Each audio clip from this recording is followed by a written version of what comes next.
hawatakuwa na agano linalowashikilia watakosea. Mungu akamwambia Musa watu watoe sadaka, na ile sadaka watakaotoa ya wanyama, Musa achukue damu ile ya wanyama awapake wana wa Israeli wafanye agano na Mungu. Sema agano. Wewe na agano. Walipokuwa Misri walikuwa na agano la Misri, lakini sasa wanapoenda nchi ya ahadi wanahitaji agano la Mungu ambaye ametumana ulinzi kwao, watembee na agano la kuwapeleka Kanaani. Na wewe una agano la damu Yesu Kristo mwana wa Mungu iliyomwagika pale msalabani.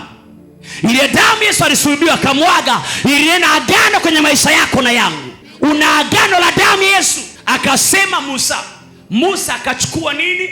Damu. Akafanyaje? Akanyunyiza watu, yani kwa lugha nyingine akawapaka damu.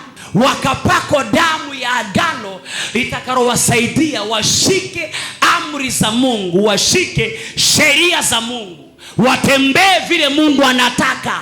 Agano linakupatia kuiamini sauti ya Mungu. Agano linakuwekea mipaka. Maana agano lina tabia moja, linanena laana, linanena baraka. Ukienda kinyume na agano linaongea laana, ukienda sawa na agano linaongea baraka. Sema amina.